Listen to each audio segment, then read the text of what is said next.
Kutanika hapa asubuhi ya leo. Tunakushukuru Mungu kwa sababu ya kutuwezesha hata kukutana na Mheshimiwa Rais. Tunakutukuza Mungu ni kwa sababu ya association ambayo imetuwezesha sisi kukusanyika mahali hapa. Tunakuomba Bwana ukabariki wana boda boda wote ambao Bwana wamefanikisha mpango huu wa association ambao unaitwa Back. Mungu wetu, asante kwa ajili ya taifa letu la Kenya. Tunaomba baraka zako Mungu ziende pamoja nasi. Katika jina la Yesu tunaomba na kuamini. Amen. Kwa ruhusa yako Mheshimiwa Rais, naomba tuketi. Mheshimiwa Rais, karibu katika sherehe yetu ya siku ya leo, na kutuongoza katika ratiba hii nitamwalika mwenyekiti wa kitaifa wa usalama wa wanabodaboda Bwana Kevin Mubadi atuongoze kwa makaribisho mafupi. Karibu mwenyekiti.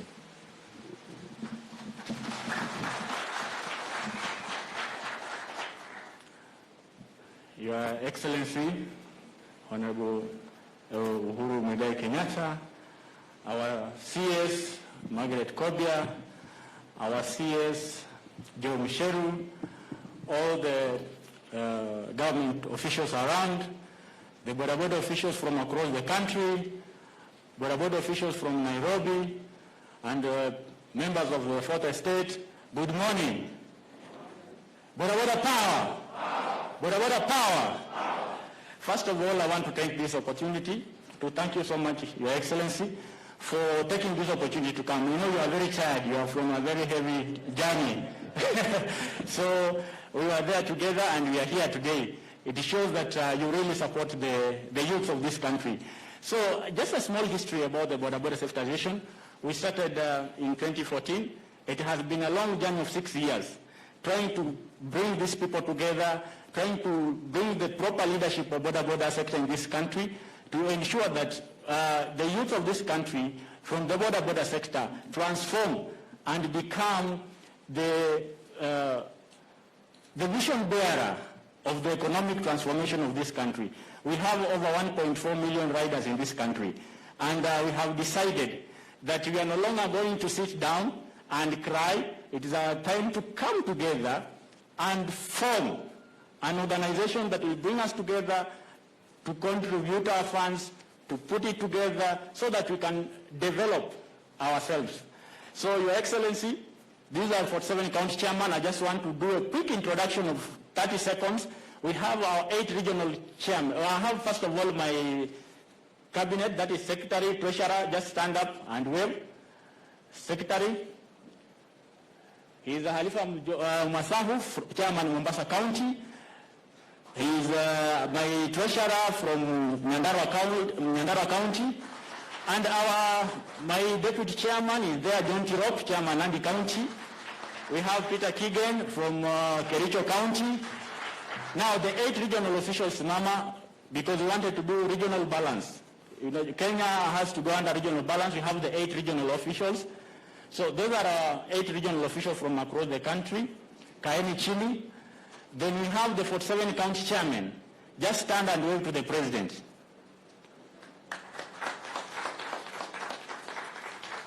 As you see them, Your Excellency, I called them yesterday, and today they are here. I did not question anything, and they didn't tell them they are coming to meet you. You know, I had promised them last year that one day I will make sure that you sit with the sitting president of this country. See, wakati wa siasa tu. And I was not sure if it will happen. I just promised them because they are pushing me so hard. But I thank God, today it happened miraculously. So, Your Excellency, today the reason why we are here is to start a journey of transformation, a journey of making sure that our youths are not misused, our Boda Boda riders are not misused in this country, that we focus and we support the government. Your Excellency, I want a time like this next year, your CS Okuru Yatani makes a phone call to me and says, your Honorable Chairman, kindly can we discuss something? Because, Your Excellency, the money that we contribute to this country, to the economy, when you look at the fuel, when you look at our daily contribution, when you say that we can contribute to over 300 billion. The other day, the Senate was fighting over 316 billion, I think. So we can easily fund the counties when we come together as Boda Boda. And this is my dream, Your Excellency. Another Excellency, another dream, Your Excellency, I want us to build a BAK tower. You see our organization is called BAK. We want us to have a BAK tower so that these people can also wajivunie kuwa waendeshaji wa pikipiki Kenya hii. The other thing, we want also to be economically empowered so that these people, wakizeeka, you cannot ride a motor for more than 10 years, to get some medical complication. So I want to transform when you reach to 10 years, do you have some savings that you can start another business to do rather than riding, so that you can give way to these other young coming riders to do the job as you do the other business. So that is sort of transformation you are looking for. Your Excellency, as we are here, I told these guys, all of them, across the country, that our duty as the youth of this country is to respect the government of the day and support the government in anything they do. Your Excellency, we know the reggae has started. I'm wondering, where are you going? You want to leave us with the reggae? So we must walk this journey together. And as these guys, they are saying, we are going to support you. We'll support the BBI. We'll support the Huduma number. Your Excellency, I'm the first. I think in this room, we are just three who have the Huduma card number. They don't know, but we are just three. Me, you, and the chairman from Kisi. Yes. So that's a secret, and we will make sure that we support the Huduma number. We want to be the ambassador of the Huduma number. Let us support the government. We want to support the DBI. If you did the handshake and came together and say now this is the right way to go, as the youth, we think that is the best way to do. And we are going to mobilize, we are going to support you fully. Boda Boda power. Are you going to support the president? Sawa, umesikia mwenyewe. So, Your Excellency, we are here today because we could not do this. For a very long time, Boda Boda people have been stolen from. It is a challenge across the country. I've been moving across this country. You meet the Boda Boda groups. Wanasema, oh, somebody came here, akasanya pesa yetu, akapotea. Oh, we don't have trust in the circles. Oh, we are not organized. But you have taken time to study, to work with the government, and first of all, I want to thank your CS, Super CS, Dr. Fred Matiang'i. He has really supported us.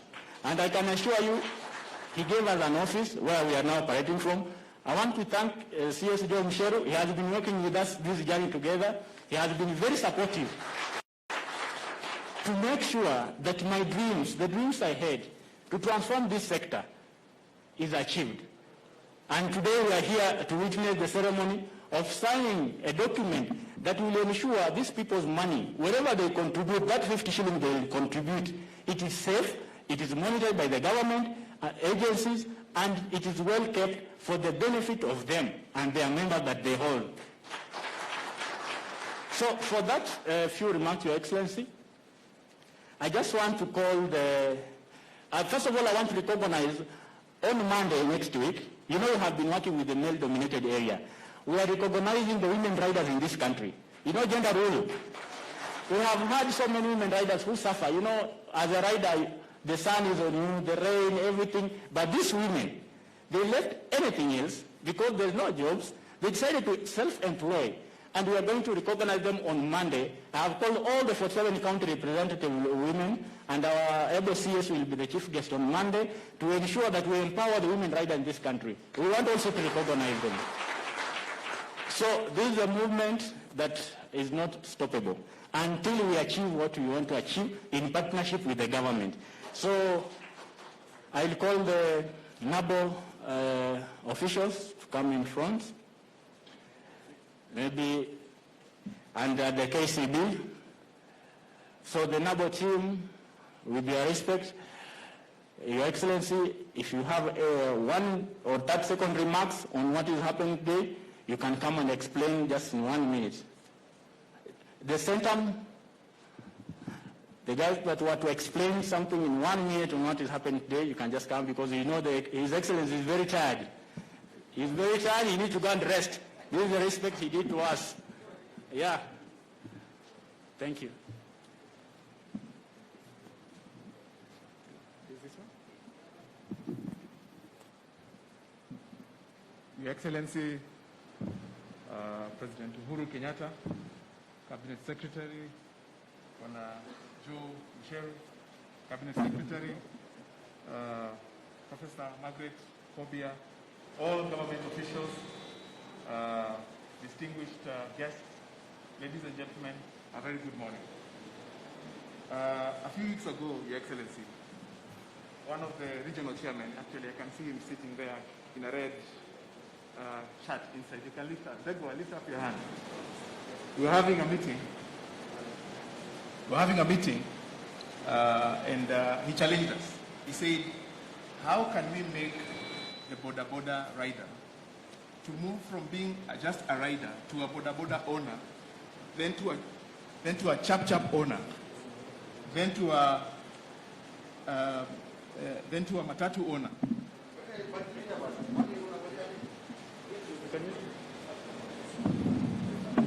Okay. Sorry about that.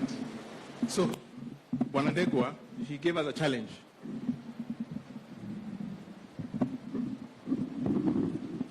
Thank you. Much better. Asante Bwana, His Excellency.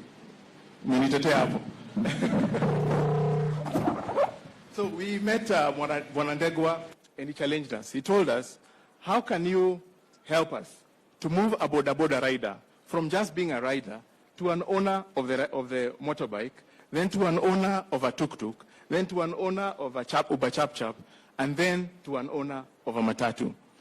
And that became the inspiration behind this Uhuru Sovereign Trust Fund.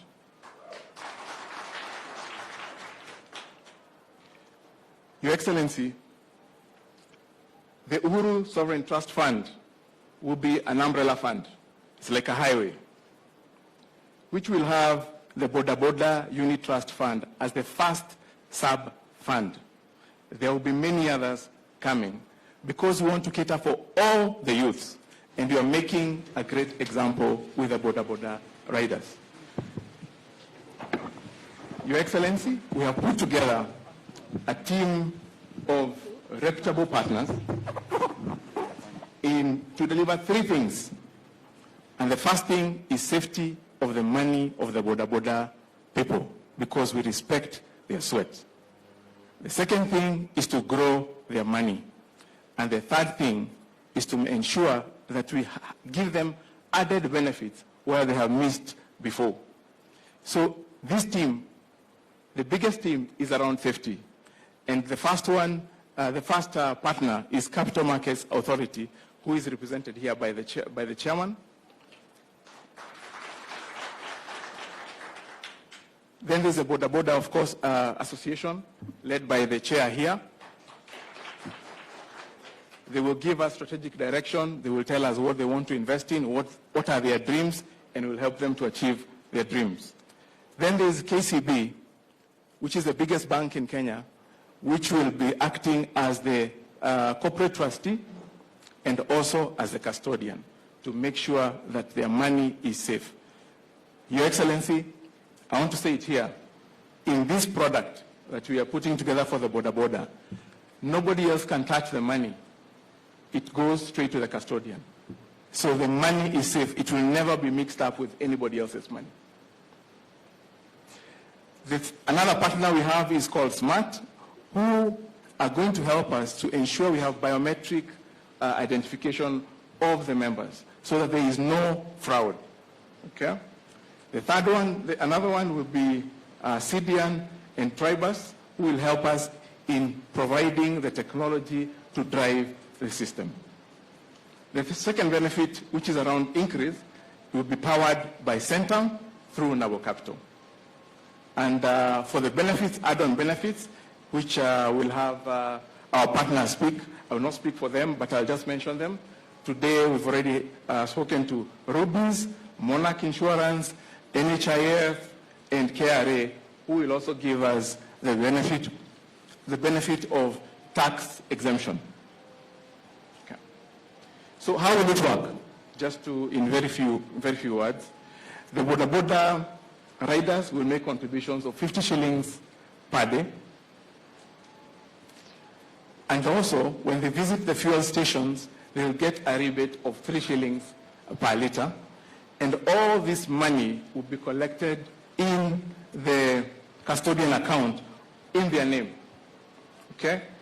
Once it gets to the custodian, we will be alerted that there is money to be invested, and we will invest on their behalf. So that is just a nutshell of how this product will be working, but the details I can give later. Thank you very much.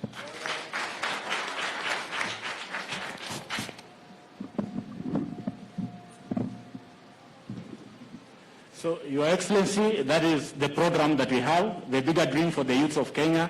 I think that is the best direction we as the youth can move on.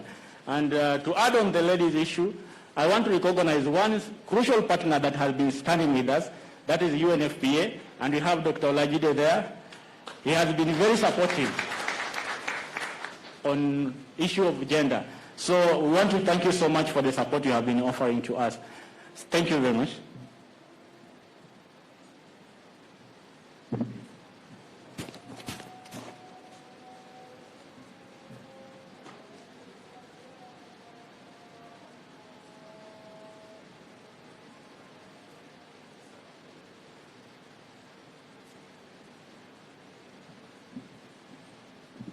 Mheshimiwa Rais, hivi sasa wanatia sahihi mkataba wa makubaliano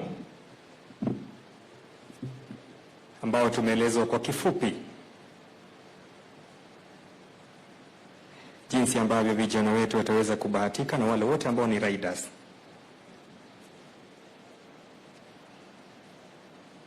Nimenukuu machache on savings, investments, welfare benefits kama vile insurance and medical cover, legal advice, education and training. I captured a few things when he was sharing with us, na mkataba huo ndio utakaowawezesha waendeshaji wote wa bodaboda kuwa katika nafasi hiyo. Tuwapongeze wanapozidi kutia sahihi. Mheshimiwa Rais ni shahidi, maana nashuhudia.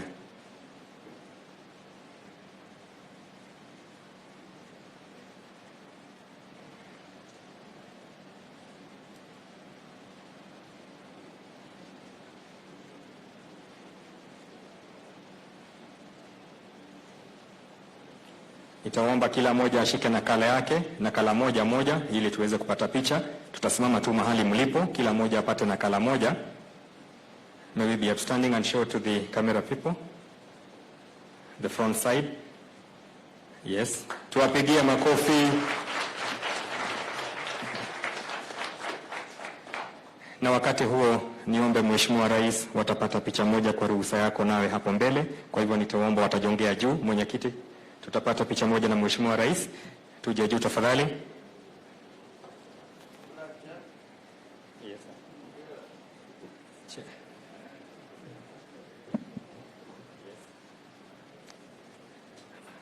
Tenda upande wa chini, just cover. Yes.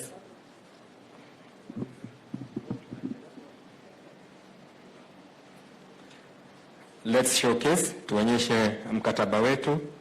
Tumpongeze Mheshimiwa Rais kupata nafasi ya kuja kushiriki siku hii ya leo.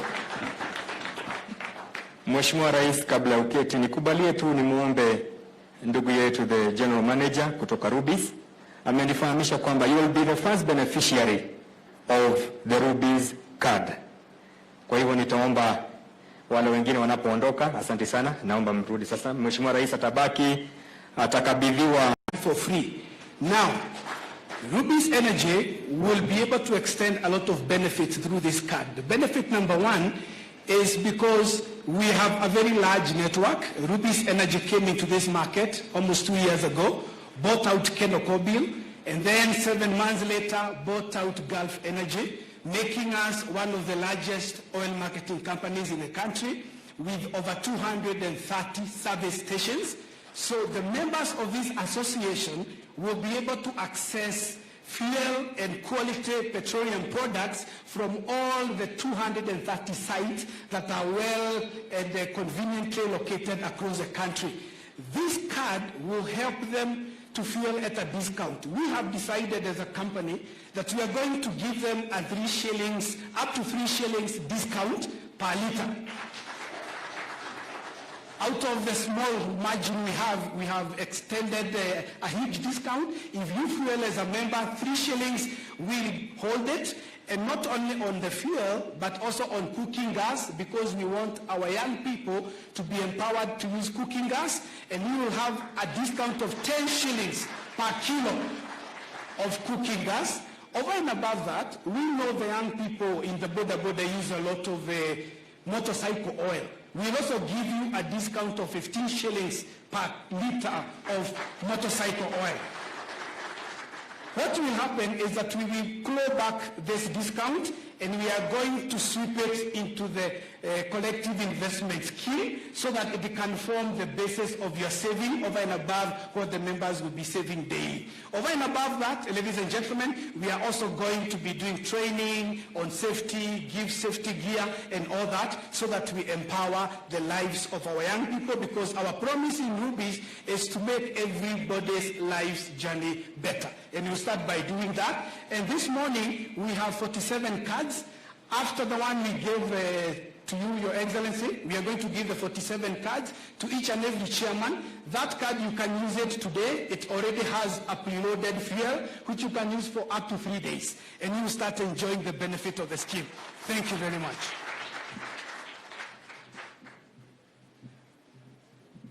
Thank you so much, GM Kenya Rubies Energy, kwa ushauri huo ambao umetoa Bwana Martin Kimani. Nafasi hii kwa ruhusa yako Mheshimiwa Rais, nitamwalika waziri wetu Mheshimiwa Mushero ili aje aweze kukukaribisha. Karibu waziri. Asante sana. Your Excellency, the President of the Republic of Kenya, Uhuru Muigai Kenyatta, my colleague CS Margaret Kobia, the CAS is present, the General Body, Bwana Hassan. Good morning and good afternoon, everybody. Your Excellency, this is a special and a very important day for me and even for the Boda Boda sector. As you know, across the country, people have been asking very many questions as to what are we doing with the youth of the country, how are we helping them move forward. And sometimes it is difficult to explain some of these things when you're out there. But today, we are able to demonstrate that we've worked very closely with the Boda Boda Safety Association as the first cohort of youth that we're working with, where they are able to transform not only their sector, but the country as a whole. Many people have been worried that there's a lot of accidents, maybe they're the ones crossing the roads and so on. But what we're seeing today is that they're taking their own initiative and really transforming their sector and not waiting for the government. They're heeding your call, saying that we can stand up and actually change and transform a sector ourselves. And this is what they're doing. So we thank you, Your Excellency, for the support that you've continued to give us, that you've continued to give to the sector. And really the sector is growing, and we believe this is just the beginning. And the transformation is going to be real, and we will work together. I want to recognize that my colleague CS Matiang'i has also been working very closely with them, and especially on the security and police side, even with NTSA, to ensure that they get their licenses, that they follow the rules, and that they work well with the police commanders and officers so as to ensure that they are following the rules. So, Your Excellency, today is their day, and we came to witness, and really they came to hear from you. So I will not speak more than that, but to invite you to address this gathering, Your Excellency. Asante sana. Haya, hivyo. Tuketi, asante. Thank you, Joe. I appreciate. Ladies and gentlemen, hamjambo. Good afternoon, everybody. Asante ni sana. Let me just begin by saying what a great pleasure it is to be amongst you as we are here in this historic Pumwani Community Social Hall to launch the Boda Boda investment scheme. And I'm pleased because the Boda Boda business is one of the, what we might call economic miracle stories that has yet to be told. If we go back in time, it started as a small business, basically driven by necessity. Mtu akitaka, wakati kulikuwa mambo ya mipaka kufunga fungo, young men like yourselves of that time, mtu anachukua baiskeli, anavukisha mizigo kwa boda, anachukua huko, anarudisha huku. Mlikuwa mnatulenga kwa sababu hiyo hakuna kodi ilikuwa inalipwa, lakini mlikuwa mnasaidia wananchi wale ambao mlikuwa mnabebea, au ni namna gani? Si ni hivyo? Yeah?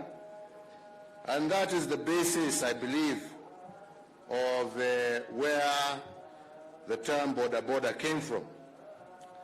Mlianza kwanza na baiskeli, and with time tukafika mpaka sasa, mkatoka kuwa watu wa baiskeli mkaingia hizi pikipiki. So ladies and gentlemen, what started as a simple business enterprise by young people trying to solve a cross-border problem has become a multi-billion industry, all because of the effort that young people have put into this. From a few bicycles in the early days, you now have, based on the records that we have been given, approximately 1.4 million motorbikes across the country.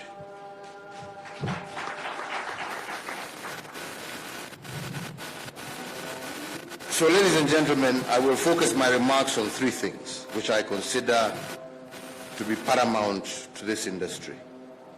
One, I will reflect on your potential as an industry and show you how important you are to our emerging economy.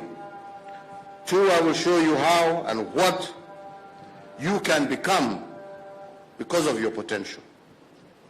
And three, I would like to talk to you about how you can partner together with my government to make the best of an industry that you yourselves have built from ground up. With regard to your potential, if we look at the facts, the Boda Boda community across the country carry approximately 22 million people every day. Kweli ama sio kweli? Right?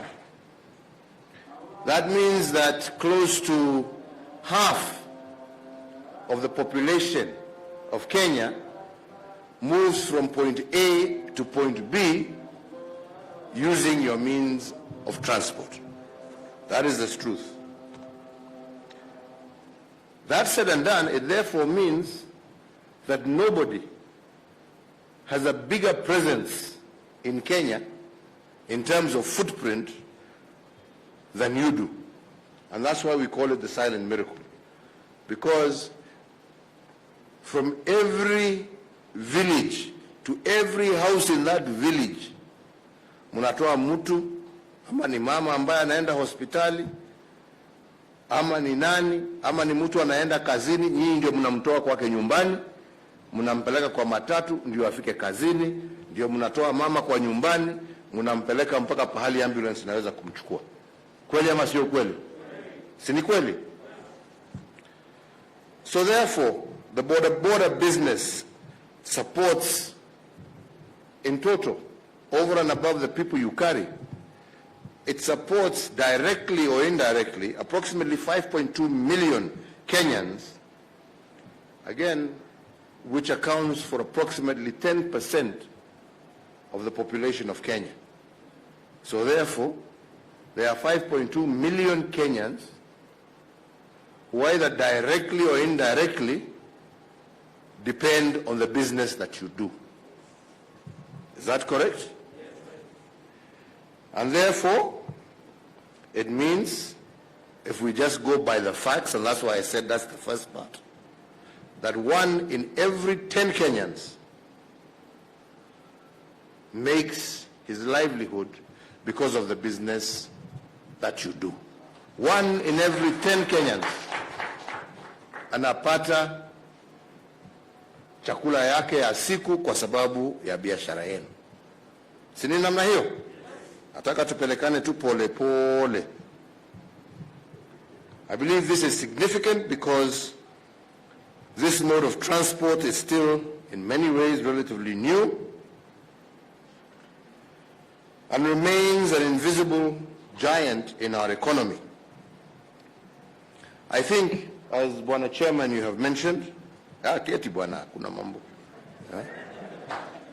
I think, as the Chairman has also mentioned, we also need to reflect on the income that is generated by this sector. And when we reflect on that, just by sheer estimates alone and by the numbers and the volumes that you carry, we assume that every year, in totality, the 1.4 million riders and the ancillary services makes approximately 357 billion shillings every year. 357 billion shillings. And indeed, as you said correctly, Bwana Chairman, what we give to the counties today, every year, is 316 billion Kenya shillings. So it means that what the government gives to the counties, your association, if you were together, would make more than what the government gives to 47 counties in our country. We need to take note of that. To emphasize the point even more, every day, if we take the total of the 1.4 million riders that we of 980 million shillings. Kila siku. 980 million shillings. Na shukuru ya kwamba sijakuja na mkubwa wa Kenya KRA hapa, kwa sababu akisikia numbers kama hizi mtaona vile atawafuata akitafuta yake. Yeah? Translate that even further, that means that every week you make almost 6.8 billion shillings. And every month you have the potential to make 27 billion shillings. But the question you must ask yourself is that if you are collecting almost 1 billion shillings every day, yeah, kwa nini kila boda boda analia umaskini? Hiyo ndio swali sasa, si ndio? Kwa sababu pesa iko mikononi mwenu, si ndio? Lakini bado tunalia umaskini, si hivyo? Na sijui kama kuna industry ingine Kenya mzima ambaye inatengeneza pesa kiasi ya kile nyinyi mnatengeneza kila siku. Tumeelewana hapo? We are on the same page. Haya. Then we need to move on and say that if you support the livelihoods of 1 in every 10 Kenyans, why have they not transformed their lot substantially? Why have they not transformed their lot substantially? Because that is huge money. And I believe we can answer that question. Because when we have now just described what your potential is, we need to now ask ourselves, what can you become? What can you become? And I believe, and I hope this is the reason, Bwana Chairman, sikuniitisha mimi pesa, lakini ni kuuliza mnaweza kusaidiana na serikali kwa njia gani ndio pesa yenu iwe ya manufaa kwa maisha yenu. Si ni hivyo? All right? Because if collectively you make approximately 1 billion shillings a day and approximately 357 billion shillings a year, already you're a powerhouse. You're a sleeping giant that only needs to be awakened. And that is why the Boda Boda investment scheme, I believe, is a very timely idea. And I believe that if you come together under a scheme like this, organize yourselves, and with the support of government, I believe there is nothing you cannot achieve for yourselves, for your families, and indeed for your country. But for you to achieve this dream, you must take heed of two very important principles. And the first principle is a principle I mentioned on Madaraka Day earlier this week. And I urged that every single individual should take pride in paying the price for what they want. For each and every one of you and your colleagues across the country to know that I am proud of what I do. I am not a person who is waiting to receive handouts. I am proud of what I do.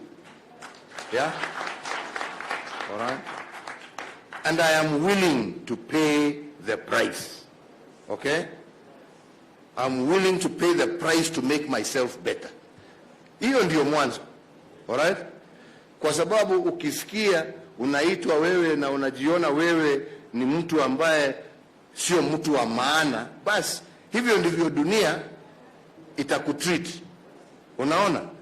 Lakini ukijifanya na usimame kama mtu ambaye anajua yeye ni mtu wa maana, hivyo ndivyo dunia pia itakuchukua. Yeah? Lakini kama wewe mwenyewe umejidimini, wewe mwenyewe huna hiyo pride ya vile unafanya, right? Kama wewe basi wewe ni mtu ya kutumiwa, si ndio? Ni kutumiwa siku hiyo, basi kwenda zako, nikikuhitaji tena nitakuita. Hivyo ndivyo mnataka kuwa? Hivyo ndivyo mnataka kuwa? Lakini mtu wa heshima ni mtu ambaye anachukua pride kwa ile ambaye anafanya. Yeah? Ni mtu ambaye anachukua pride kwa ile ambaye anafanya. And I believe that if as a Boda Boda fraternity in Kenya,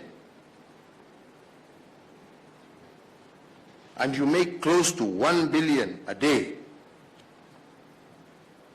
it is because you want to pay the price. You want to pay that price. And you pay the price by waking up at dawn, reporting to work, kukiwa mvua, kukiwa joto, muko kazini. You pay the price of servicing your Boda Boda loans, hata kama hakuna profit bado, kwa sababu unajua riziki yako inatoka kwa hii pikipiki. Si ni kweli? And whatever the circumstances, you are always there and ready to be in the arena. And that is why, I repeat again, you have become that silent economic miracle in our midst. So I want to urge you to continue this transition of continuing to pay the price for your dreams to come true. And I say so because if you do not pay the price, someone will pay to misuse you. Someone will pay to misuse you. So instead of being usable and ultimately disposable, kwa sababu unajua ukitumia kitu shelf life yake ikiisha unafanya nini? Si unatupa. Kuna kitu kingine unafanya naye. Kama kitu umemaliza utumizi yake, na ndio mnaona mnatumia wakati ya uchaguzi, ndio nyinyi mmejazana, uchaguzi ukiisha basi mjiulize kama hiyo sasa ndio maisha ile mnatafuta. Ndio hiyo. You must make your lives meaningful yourselves. The second principle I want to leave you with today is an old principle, a very old principle. But the first thing, if you want to have and to be successful in your life, mbele ya uende useme sijui nataka kwenda kulipa nini pale na kulipa nini pale, kwanza jilipe wewe mwenyewe. Tunaelewana?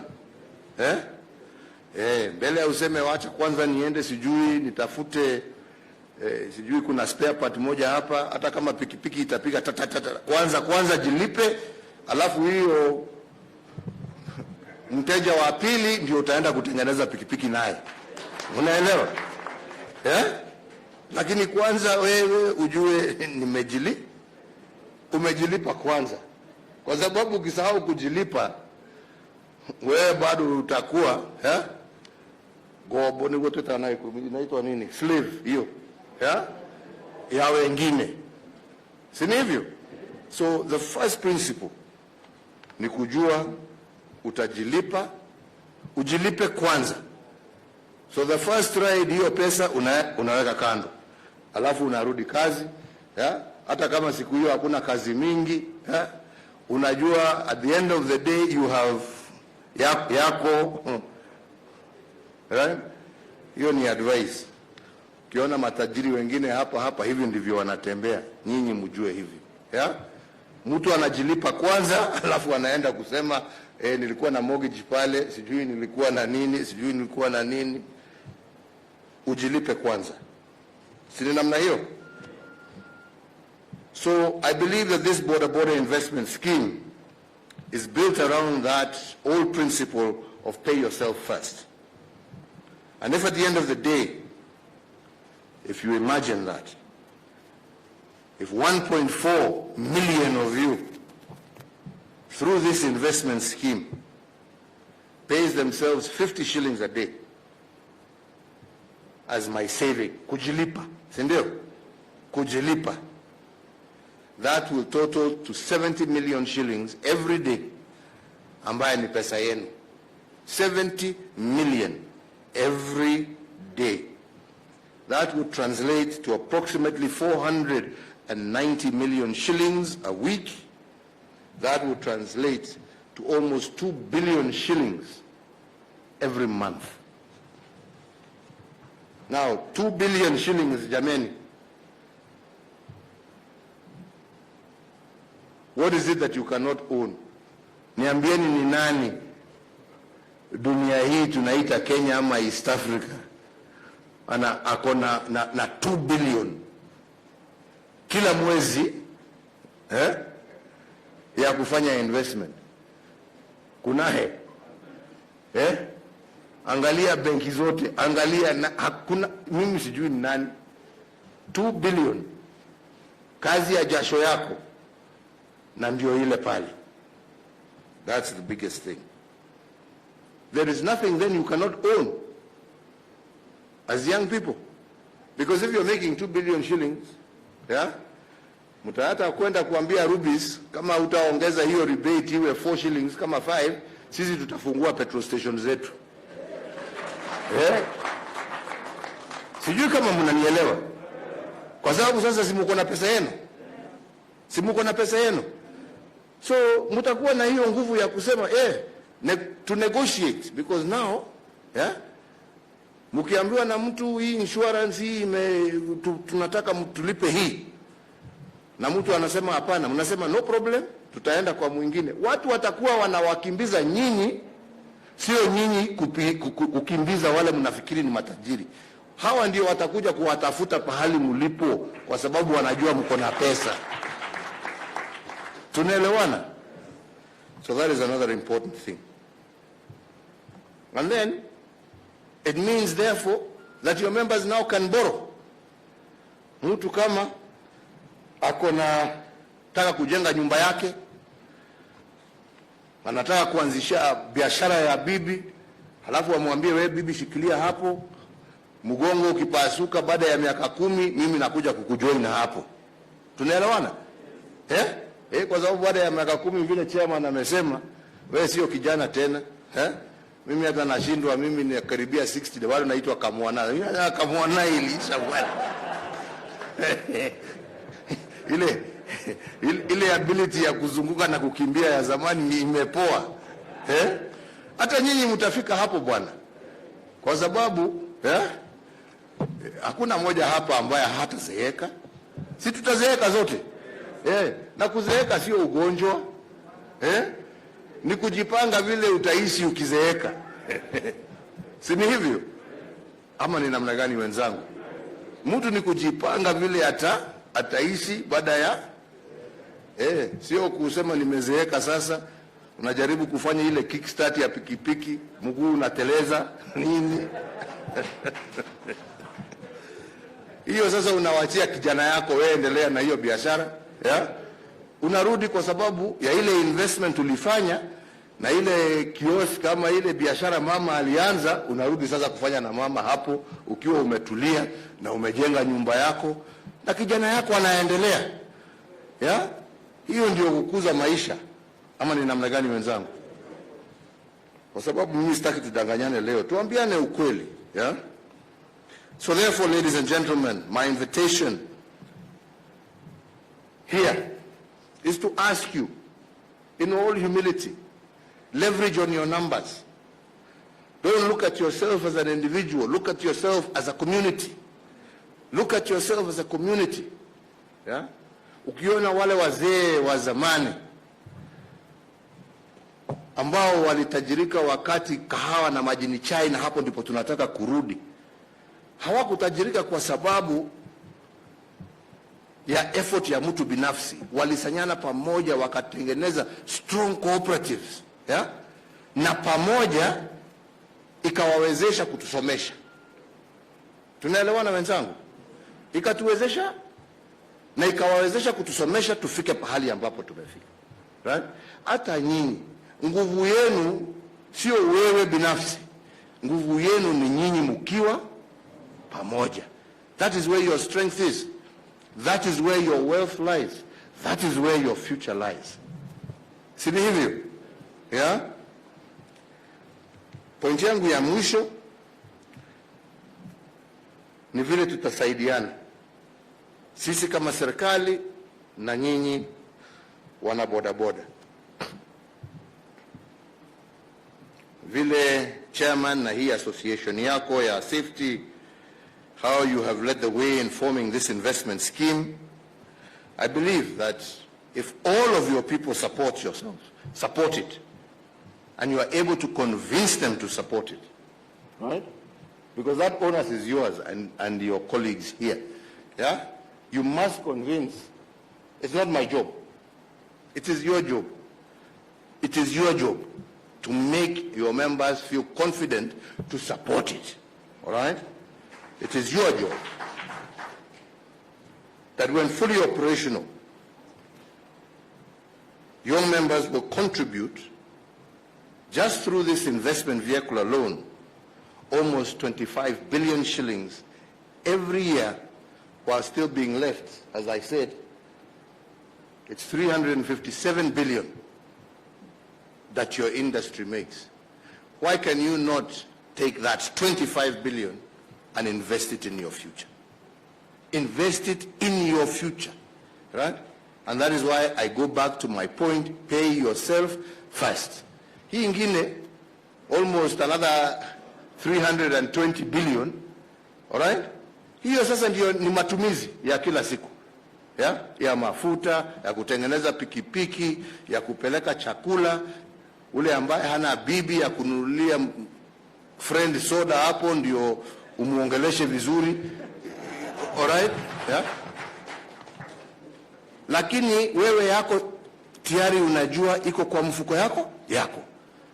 25 billion shillings out of 357 is not much of a sacrifice, but you have paid the price and you are protecting and defending your future as an individual. Sini hivyo? Yeah. So I want to thank Rubis Energy, asante sana, for what you have done. I want to thank Kenya Commercial Bank mightily. I want to thank CMA for making necessary to have all the regulations and the unit trusts, etc. In place. I want to thank NHIF. I want to thank all the participants. And I want to encourage others to also come on board and work with these people. Yeah? As they say, the early bird catches the worm. Yeah? Come on board now. Because if this works, hawa ndio watakuwa wadosi. Watakuwa wana pick and choose. Tunaelewana? So I encourage all others to come on board. And I want to assure you, Chairman, and your committee members, that as this scheme unfolds, you can depend on my government support in ensuring that this endeavor succeeds. More so, because I believe this industry can be a significant contributor both to job creation, but also to the growth of our economy. And again, sio mimi nilisema, ni chairman alisema. And if the working life of a Boda Boda rider is 10 years, after which he joins other sectors of the economy, this scheme offers a safe landing for him outside of the Boda Boda fraternity. All these thoughtful social protection innovations around the scheme, I want to promise you once again, will receive the full support of my government.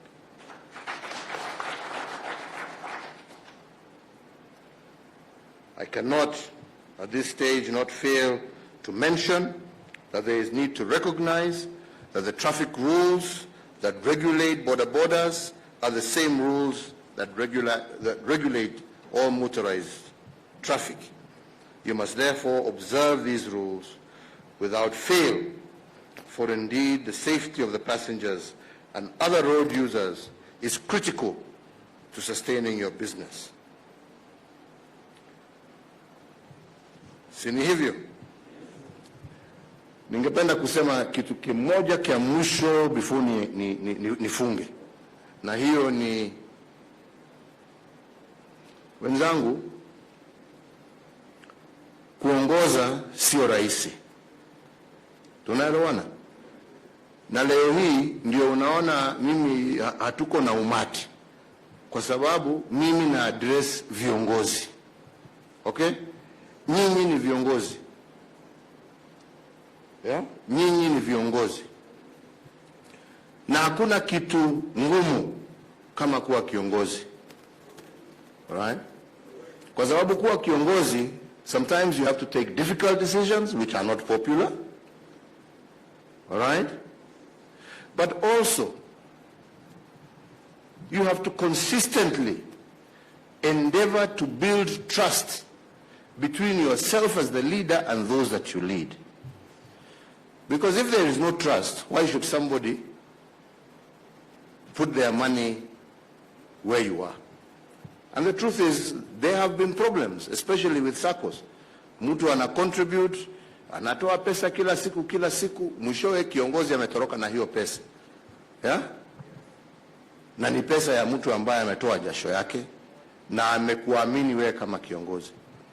Na nataka niwaambie, there is a trust deficit. Chairman wa Kisii, sijui kama yuko hapa. Tulikuwa na huyu mwenzenu Kisii juzi. Na nilikuwa najaribu kuongea na watu, tukaongea na wanashika mambo yale yote ambayo tulikuwa tunasema, wanashika ndio ni hivyo.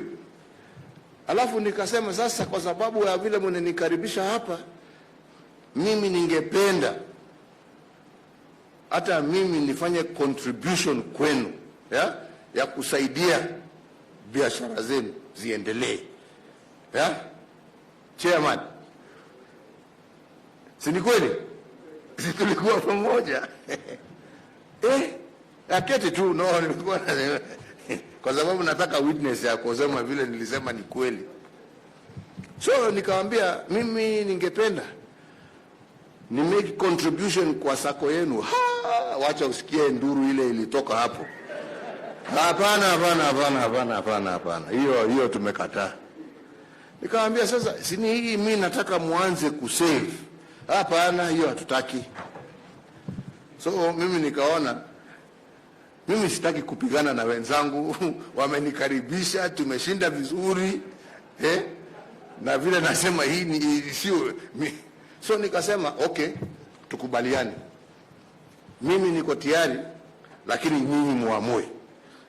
Na nikawauliza, mnataka mkikubali niweke hii pesa kwa sako, nitawapatia mingi. Mkisema ni ya kugawanya, ya kukula ya leo, mimi nitashukisha chini.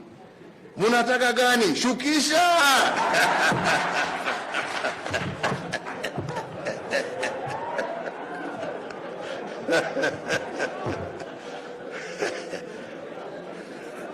Nikaona labda sikusikia vizuri. Nikauliza tena, mnataka gani? Hiyo mingi ama hii ya chini? Hapana, shukisha. So as leaders, there is a trust deficit, and you have a huge responsibility to be able to inculcate a culture of integrity, of dignity, so that those that you lead are able to have trust that their resources and their assets are safe in your hands. Tunaelewana? Because if that doesn't happen, this will never work. It will not work. So your own personal integrity, the way you handle yourselves, the way you handle the resources and assets of others, the more you create an ability of those that you lead to trust you, the more they will save, and the more chances that they will become, together with yourselves, successful entrepreneurs in this country, able to shape and transform our economy through their hard work. Because if that doesn't happen, all they end up being is people who are usable and disposable.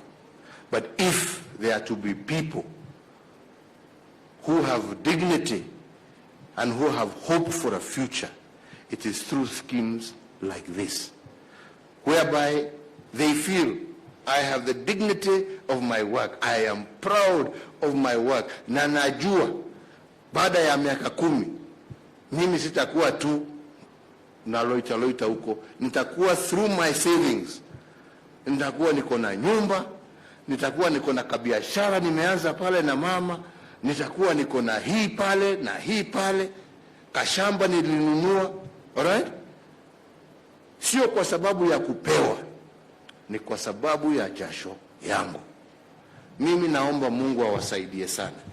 Na vile nimesema, mimi niko tayari kusaidiana pamoja nanyi kuhakikisha ya kwamba haya ambaye tumeanzisha leo yatafaulu.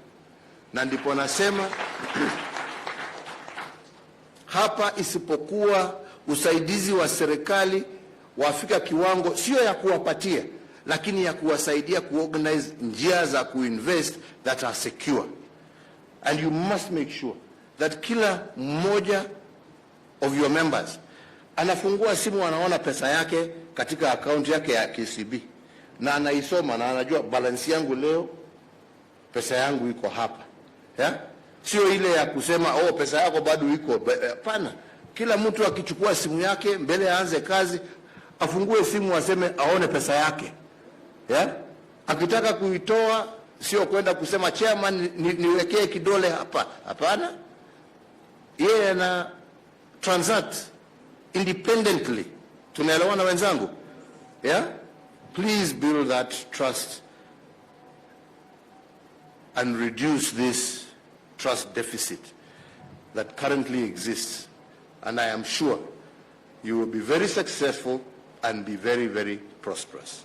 Ya mwisho, tumefungua BBI na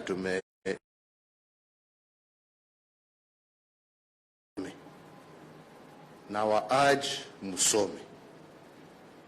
Na mkisha soma, mimi naamini iko na mambo mazuri. Don't make it political. If it is going to be beneficial, which I personally believe it will be beneficial, please support it. Do not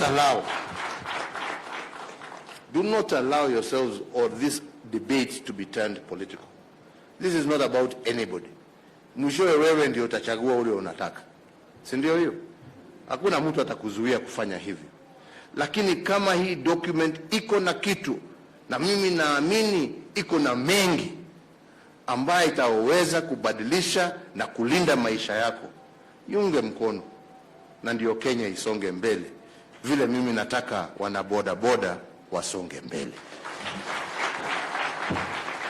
Nasema Mungu awabariki, Mungu awalinde, na tutaonana tena kwa sababu mimi nita keep here on the ground kujua vile mambo inaenda, na kama kuna usaidizi wowote mnataka kwa serikali yangu, don't hesitate.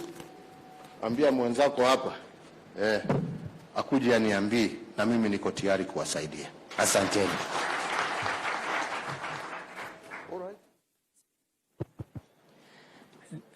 Niombe sote tusimame wima kwa wimbo wa taifa.